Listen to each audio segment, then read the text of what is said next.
Today I'm going to give you 7 reasons of why you should not buy a house in this economy and moving into 2025. And to be clear, I am not saying that no one should buy a house, but I'm going to go through a list of things that might make you realize that maybe you shouldn't buy a house, because not everybody is in the same position in life or in the same financial circumstances to be able to buy a house comfortably and to be able to afford that home and not have to worry about any major issues being able to keep that home. Because the reality is, the economy hasn't been good for at least a couple of years, and 2025 probably isn't going to be much better. So if this sounds like you or someone you know that is considering buying a house but maybe shouldn't, make sure you share this video with them.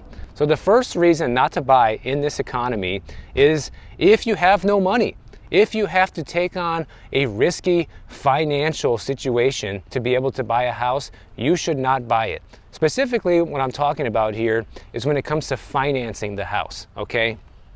There have been a lot of programs come out recently, like 0% down mortgage payments and 1% down mortgages. We've had 3.5% down forever and 0% with VA and FHA loans, but these 1% and 0% down programs are now available through traditional lenders in some cases, if you meet certain qualifying income criteria, which ironically enough usually means you make well below what the median average person makes in your area. So they're giving people who don't have enough money opportunities to buy a house with essentially no money down. Now, I'm not saying there's never a good time to take advantage of one of these programs, because there absolutely can be.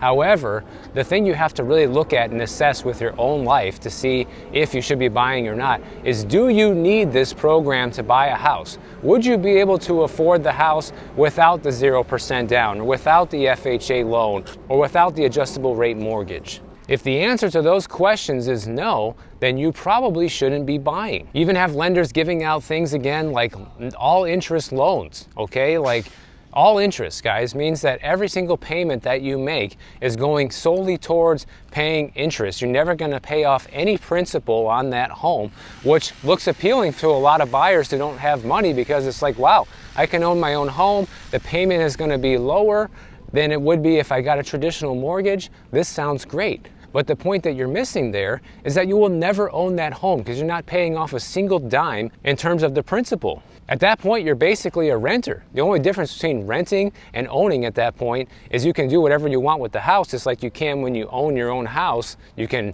paint the walls or, make modifications to the house and stuff like that, just like a property owner. And you'll never have to worry about being kicked out, but you will never get out of that loan unless you refinance at some point in the future and pay it off.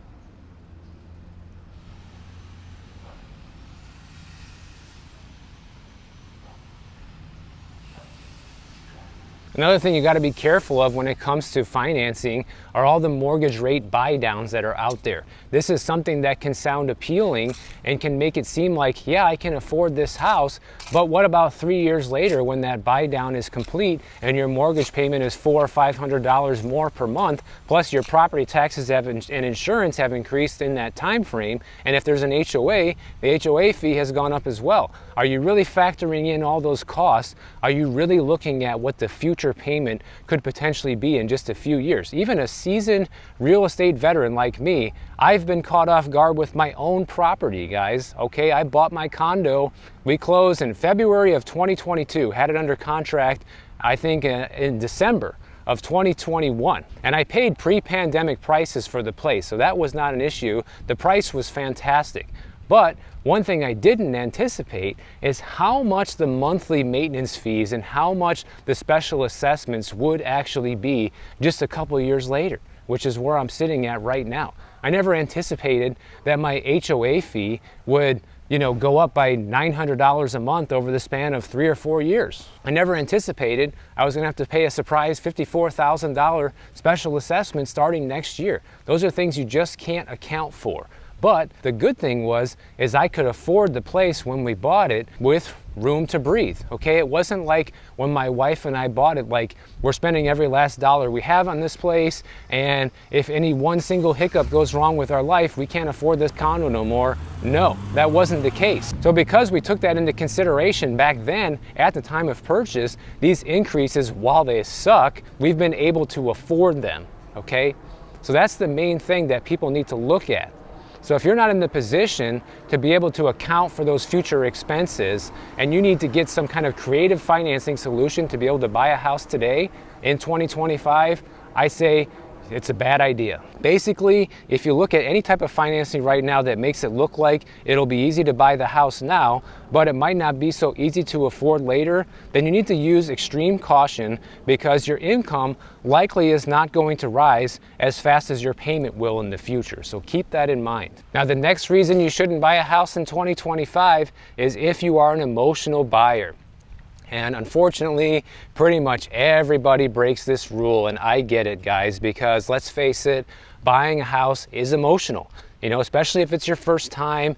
It's an amazing accomplishment that some people might not even ever be able to realize in their life. And now you're sitting there, you know, in your early 30s or mid 30s, and you finally are able to buy a house. It's an emotional experience, no matter how you want to slice it. You feel like you finally made it in life. But the problem is, then this gets you starting to think more with your heart rather than your head. This is similar to how a lot of accidental pregnancies happen.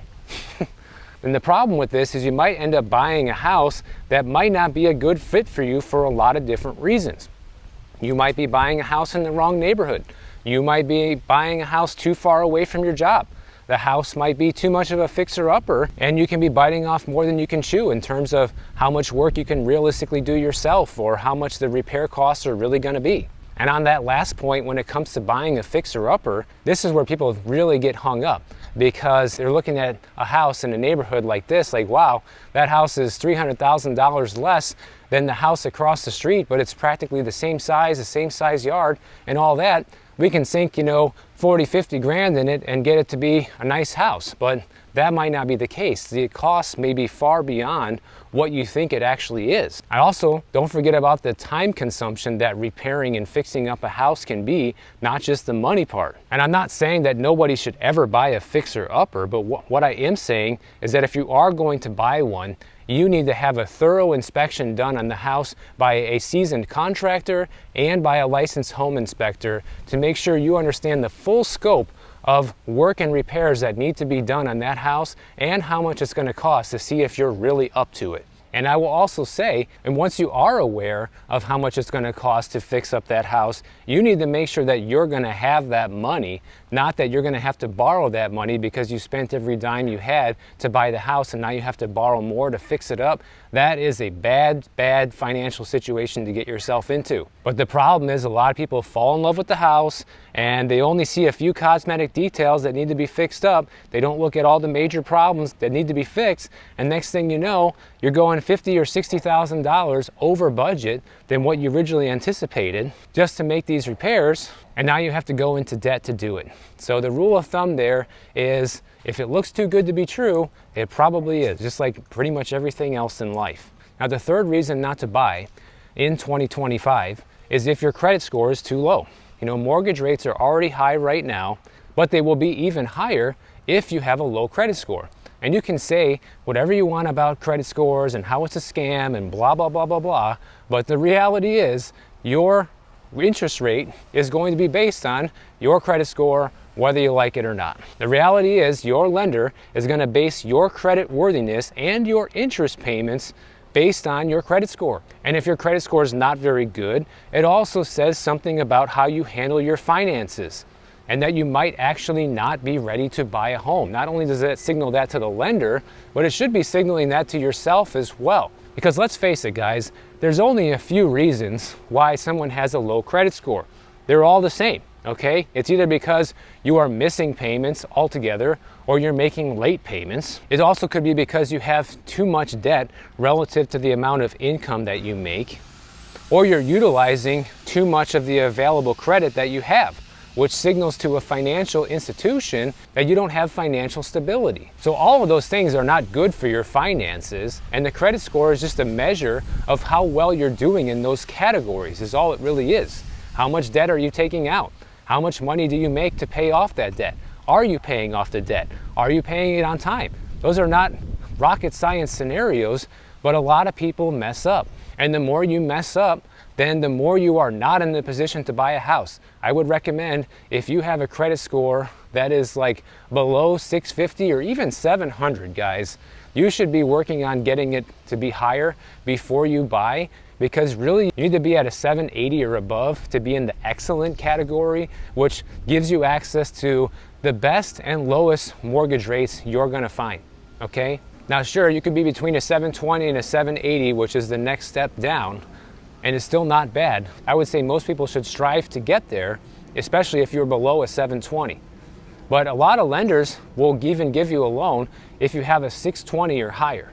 But you are going to get a substantially worse mortgage rate, and that low credit score is going to hurt you. So getting that credit score up before making the purchase not only allows you to save thousands or even hundreds of thousands of dollars in interest over the life of your future loan, but it also gives you more time to save for a down payment and to be ready for all of the things that can come up when you become a homeowner. Now, the fourth reason not to buy in 2025 is because renting is cheaper than buying basically everywhere. In fact, in 50 of all of the largest metros, according to Redfin and Zillow, it is now cheaper to be a renter than a buyer. So if you're just looking at it, comparing apples to apples, how much is this going to cost me per month? You are going to be paying more practically everywhere in the 50 largest metros to buy than you are to rent. And so if budget is an issue and money is an issue, like it is for many of us, then it might make more sense to remain a renter. In fact, in 21 of the 50 most popular metros in the United States, it is actually 50% more expensive to be a homeowner versus a renter. And the reality is, rents have been declining over the past year and a half or so, whereas home prices have still been creeping up in many areas. The median asking rent in the 50 largest metros as of July of 2024 was $1,741 a month. That's $12 less than it was in July of 2023. Not a huge improvement, but going down, right? But on the contrary, in that same time frame, the median home price was about $440,000. And to buy a starter home, that comes in at about $2,800 per month, which factors in your monthly mortgage payments, your HOA fees, taxes, and homeowner's insurance. So we're talking about $1,700 a month versus $2,800 a month. You're talking a full $1,100 a month more expensive, guys. It's not even close. Now, I know what you're gonna say, oh, it's not like that where I live here in the Midwest or blah, blah, blah, blah, blah, whatever. It might not be. It's not like that everywhere, just in the 50 largest metros. But that is a telling sign that it is not a good time to buy, basically in most places throughout the country. And I fully understand as a homeowner myself that owning a home comes with intangibles that can be more important or more valuable than just the money. I get that. But look at it like this. Say you want to be a homeowner, right? But you like saving that money when it comes to how much you're spending in rent. Then my advice to you is to keep saving that money. Keep saving that $1,100 a month or whatever the differential is in your neighborhood. Say it's only $500 a month cheaper to be a renter where you live. $500 a month is $6,000 a year, guys. That's extra money to put towards the down payment and the future costs that you will incur as a homeowner, which I guarantee you will happen. And you can keep enjoying the freedom of being a renter in the meantime, where you don't have to worry about any of the maintenance and repairs that comes up on that property. But the key to this is that you need to be saving that differential. If you are somebody who is just renting and throwing away all the extra money that you make and your aspirations are to become a homeowner, that's a big mistake, and it's never going to happen because you're not preparing for it, which ultimately means that you are not going to be a homeowner because you don't have the financial wherewithal it takes to become a homeowner. It's one thing if you don't have any extra money to save, but it's another story if you have the money and you blow it. So the reality is, the most responsible people are the ones that rise to the top and become homeowners on their own. Obviously, people that get help from mom and dad and get down payments handed to them or homes for free don't count, because they didn't have to do anything to be able to get that house. But people who work from the ground up and save their own money to become a homeowner and eventually do it are only the ones who are the most financially responsible and financially literate in the end.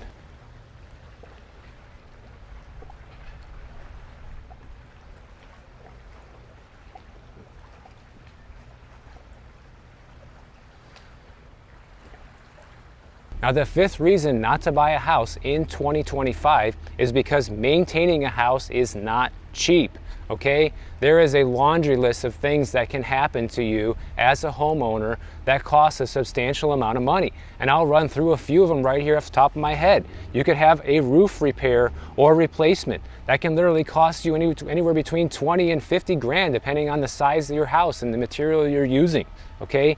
We're talking an HVAC system could be needing to be replaced or repaired. That can cost you anywhere from a few $100s for a repair to a replacement of $15,000. And there could be plumbing issues that come up. Those are also very expensive. You can have electrical problems that need to be fixed. And these are things that should be caught in the initial inspection when you're buying the house, by the way, like I mentioned earlier. So if you run into electrical or plumbing issues shortly after you move into your house, that means you didn't do enough due diligence to make sure that the house was in good enough shape to buy to begin with. Something else unexpected that can come up, just like I was talking about the sinking condos, is foundation and structural repairs, okay? This is something that if it didn't show itself at the time of purchase, can happen later on, out of nowhere. Foundations sink, they settle, they crack, you know, the earth moves. You could be facing things like window and door replacements. Those are also very expensive, especially if you have a lot of windows in your home. You're gonna have landscaping and exterior maintenance costs. You know, you're gonna have things like gardening, lawn care. Say you have a tree that needs to be removed because the insurance company won't cover you if you don't do it. That can cost you a few $1,000s. You have pest control potentially. That can eat up a couple $100s a month. You could have appliance repairs or replacements that are necessary. There's another few $1,000 you weren't expecting. And then of course the big one, the big nail in the coffin for everybody that no one can escape lately is rising property taxes and insurance, something I have talked about extensively here on the channel. No matter where you live, you are facing this right now as a homeowner, and you will face it in the future if you aspire to be a homeowner. So don't believe that myth that people always say that, oh, buying a home is always cheaper and it's always the better deal in the long run. Not necessarily, guys, especially in 2025. This may no longer be true just because of how expensive it is to become a homeowner these days. You know, with how much labor costs have gone up, material costs have gone up, inflation has completely rocked this nation to the core. A lot of these costs that used to be affordable have suddenly become unaffordable. And even if you can afford all this stuff, the sixth reason not to buy in 2025 is because the job market is on shaky ground, okay? Earlier this year, we got a massive downward revision, 818,000 jobs that were not created in the first half of 2024. Anybody remember that? Actually, that revision only went through March 31st. For the second quarter of 2024, it turns out we're gonna get another big downward revision. We don't even know how bad yet, but it's bad, guys, because during this time frame, the original BLS data showed that we had a 1.1% gain in jobs, and now it's turning out to be that it was actually a 0.1% loss in jobs. In fact, on a state level, California is going to see the largest downward revision of over 172,000 jobs that were never actually there. Texas is going to see a downward revision of over 112,000 jobs. And we won't even know to the extent of how bad these revisions are until February of 2025. But what we do know right now is that all the jobs that were supposedly created in the second quarter of 2024 were all fake jobs. There were no net jobs created at all, which was something I was talking about on the channel even back then. And when you look at this chart here, you can see all of these jobs that are in the circle. Those are jobs that they say we supposedly gained. Those are all jobs that we actually never gained, and jobs were lost. This is going to be another massive downward revision, and all of this was done to make the economy look good, okay? but now it's starting to come out of how bad it really is. So you have to ask yourself, going into 2025, when you combine how bad this jobs data is with all of the layoffs we've been seeing, every week we turn around, we see a big layoff where literally thousands of people are being fired. Do you really want to be taking on a giant financial responsibility going into 2025 in an economy that's on shaky ground like this? That's only something that you can ask yourself. That's only something you can answer, and you got to be real with yourself. Just make sure you're up to it, because if you're the main breadwinner in your house, for example, and you lose your job, you have to be real with yourself and ask yourself, am I going to be able to afford this house if I'm one of these statistics sooner than later? Now, the seventh and final reason of why you might not want to buy a house in 2025 is because of the financial and housing market instability that we're seeing right now. We're seeing a lot of fluctuations in the stock market. You're seeing home values start to decrease in a lot of areas across the country as well. And buying a house in a volatile market can be a personal and financial risk to you. It's also very possible that we are in a housing bubble 2.0 right now, and only just now we're beginning to see that bubble start to burst. And even I can't tell you for sure if it's going to burst and how badly. I think it's going to burst, but how badly is going to vary widely depending on where you live. Obviously, this is something else we've talked about extensively here on the channel, and I don't have a crystal ball, guys. I can't tell you exactly how much home prices are going to come down in the area you live. That's why I've encouraged you time and time again to be your own local expert and watch your own inventory trends and watch your own pricing trends where you live to determine that for yourself. But let's face it, in 2025 probably isn't going to be the best time in history looking backwards to buy. Unless inflation goes parabolic, home prices double again over the next 10 years. I think the likelihood of that happening is very low, considering we've already seen prices go up so substantially in such a short period of time, and incomes have not been able to keep up with that. You're the second one in a row I saw. I saw a cat yesterday, and today I'm seeing you. How you doing? You know, we've already seen a lot of people who purchased back in 2022 when we had the frenzy in the housing market that are now underwater on their mortgage and owe more on that house than it's worth. So you have to ask yourself, do you see your local market continuing to go in that direction in the following year? And one thing I have to mention also here is the most recent Fed rate cut, okay? Because the Fed just cut rates again by a quarter point, which was expected. And originally they were planning on cutting rates 4 times in 2025, and now they're saying, you know what? Forget about all of that. Now it's probably only going to be twice. On that news, the stock market tanked immediately. A lot of financial experts are saying that maybe there won't be any rate cuts in 2025. And really what a lot of this means is that the Fed is basically admitting that they were wrong about inflation, okay? Because when we look back to September, when they did that big 50 basis point rate cut, that looks pretty bad now, because they were so certain that inflation was coming down and it wasn't going to be a problem anymore, that yeah, we're in the position to cut rates by 50 basis points and now just continue our cutting cycle because the economy is so great. Well, it turns out that that's not the case, because the job market is faltering like we just talked about. Inflation has been on the rise over the past few months, and so things are going in the opposite direction that the Fed is hoping for. But despite the Fed essentially being wrong about everything, they still went ahead and did another 25 basis point rate cut this week anyhow. And during the same meeting where they cut interest rates, they even admitted inflation is not falling, and they believe it's even going to rise even more into 2025, more than they anticipated. So they're still sitting there cutting rates. Why would you even do that? You know the real reason they're doing it is because the national government cannot afford these debt payments. That's the real motivation behind this. In fact, they're now predicting the PCE to be at 2.5% next year, when their original forecast was 2.1%. That was their supposed soft landing and getting everything back down to 2% inflation, and now they're realizing that that's not going to happen. And so naturally, all of this makes their 50 basis point rate cut in September look like a huge mistake, which it was. They shouldn't be cutting rates at all back then. They should have never started the rate cutting cycle. They should have actually waited, at the very least, just hung on to those higher interest rates, kept them higher for longer until we saw the necessary results. But no, they decided to start cutting. Now they're projecting it might take until 2027 to hit the Fed's 2% inflation target. So this whole thing that they've been telling us has been a lie all along. Like, oh yeah, we got it squashed. We're practically back at 2%. That's why we're starting to cut. So you're telling me you got to cut rates a whole 3 years ahead of schedule? Well, they didn't start raising rates 3 years ahead of schedule when we started seeing inflation go up during the pandemic.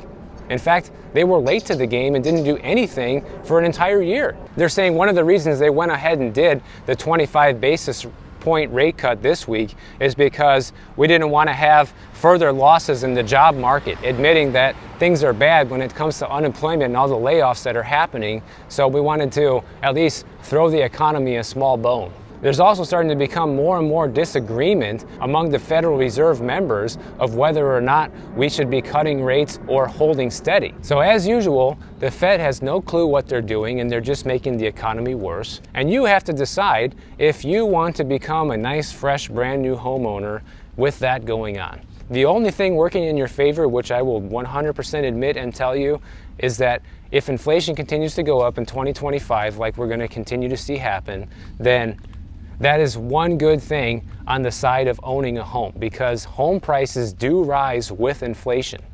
Although they may drop in the short term, it will still continue to rise in the long term. But obviously there's so many more things to owning a house than just what your house is worth, like we already discussed in this video. So if that's the only reason you're looking at buying in 2025, well then here's an 8th bonus reason.